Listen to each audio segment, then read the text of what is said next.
Hello friends नमस्कार এই মুহূৰ্তত হাই স্কুলৰ উত্তীৰ্ণ প্ৰাৰ্থীসকলৰ বাবে এটা গুৰুত্বপূৰ্ণ অফিচিয়েল কৰিজেন্ডাম আমাৰ হাতত আহি পৰিছে যি কৰিজেন্ডামটো 14 সেপ্টেম্বৰ 2020 ত পাবলিশ হৈছিল আৰু হাই স্কুল টেটৰ উত্তীৰ্ণ প্ৰাৰ্থীসকলৰ কাৰণে এই কৰিজেন্ডামখনত কি আছে সেই কথাটো জানিবলৈ খুবেই গুৰুত্বপূৰ্ণ আহক আমি এই কৰিজেন্ডামখনত কি আছে আমি ভালকৈ চাই লওক The following criteria are also added the academic and professional qualification as per Rule 10(5) Sub-Rule 1 to 5 of the Assam Secondary Education Provincialization School Service Rule 2018. Yete koa hoise in addition of the academic and professional qualification as per Sub-Rule 10(5) Sub-Rule 1 (1) to 5 the candidate must satisfy the following criteria.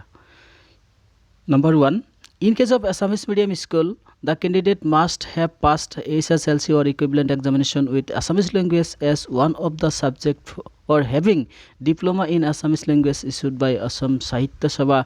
or read up to SSLC level in Assamese medium school.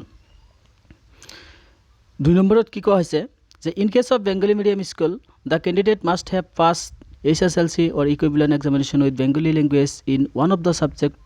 or having diploma in Bengali language issued by the Barak Upattaka Banga Sahitya or Sanskriti Sammilan or read up to SSLC level in Bengali medium school. নিশ্চয় আপোনালোকে বুজি পাইছে যদি আপুনি Assamese মিডিয়ামত apply কৰিব খোজে তেতিয়াহ'লে কি কৰিব লাগিব আপোনাৰ SSLC এক্সামিনেশ্যনত বা ইকুইভেলেন্ট এক্সামিনেশ্যন আপোনাৰ আসামিজ সাবজেক্টটো থকাটো বাধ্যতামূলক আৰু যদি আপুনি বেংগলী মিডিয়ামৰ স্কুলত হয় বা বেংগলী মিডিয়াম স্কুলত যদি এপ্লাই কৰিব বিচাৰিছে তেতিয়াহ'লে আপোনাৰ যেটো বেংগলী সেই বেংগলী মিডিয়ামটো SSLC এক্সামিনেশ্যনত থাকিব লাগিব 3 নম্বৰ অপচনত কি কোৱা হৈছে যে in case of Hindi medium school the candidate must have passed SSLC or equivalent examination with Hindi language as one of the subject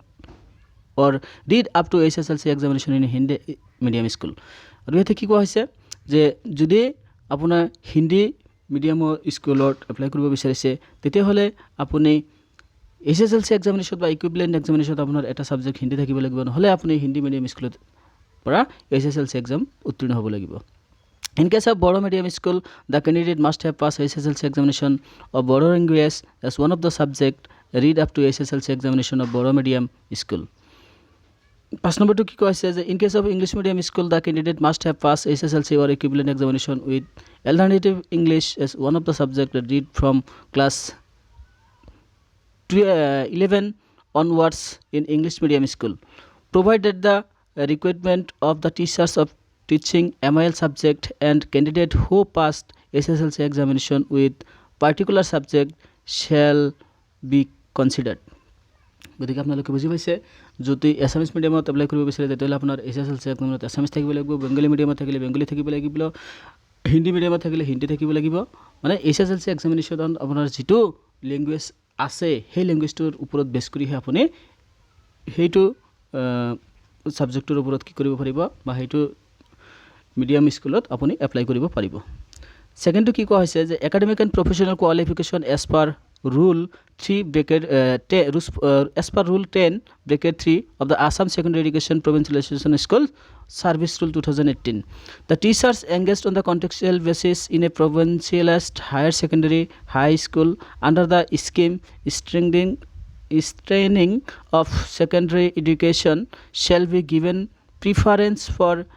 recruitment to the post of graduate teachers by awarding total 50 bonus mark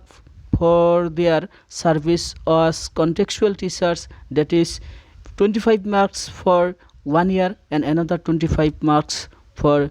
completion of 2 years of service of contextual teachers subject of consideration for maximum period of 2 years ইয়াতে এখাৰ কথা কোৱা হৈছে যে যিবিলাক শিক্ষক এতিয়ালৈকে কন্টেক্সুয়াল হাই স্কুলত কন্টেক্সুয়াল পোষ্টত বা কাম কৰি আছে হেইসকল ব্যক্তিসকলক কি কৰা হৈছে প্ৰিফাৰেন্স হিচাপে কি কৰা হৈছে যে 50 নম্বৰ বোনাস হিচাপে দিয়া হৈছে আৰু প্ৰথম 1 বছৰৰ কাৰণে যদি এক্সপেৰিয়েন্স সাৰ্টিফিকেট আছে তেতিয়াহ'লে 25 নম্বৰ দিয়া হ'ব আৰু যদি 2 বছৰ আছে তেতিয়াহ'লে 50 নম্বৰ পাব কিন্তু ম্যাক্সিমাম 2 ইয়াৰ্স ধৰা হ'ব কাৰণ তেখেতসকলক কি কৰা হৈছে 50 নম্বৰ হে বোনাস নম্বৰ দিয়া হৈছে আৰু এটা ফিজিকেল ফিটনেছৰ ওপৰত কিবা এটা কথা কৈছে, গতিকে আপোনালোকৰ কাৰণে এই নটিচটো দিয়াই হৈছে, গতিকে আপোনালোকে ভালকৈ চাই ল'ব। আৰু এই নটিফিকেশ্যনখন হাইস্কুলৰ অকল হাইস্কুল টেটৰ কাৰণে বা হাইস্কুলৰ বিজ্ঞাপনৰ ওপৰতহে বেছ কৰি এই কৰিজেণ্ডামটো 14 ছেপ্টেম্বৰত প্ৰকাশ কৰা হৈছে। গতিকে আপোনালোকে ভালকৈ এই কৰিজেণ্ডামখন চাই ল'ব। আৰু আজিলৈ ইমানেই, ধন্যবাদ।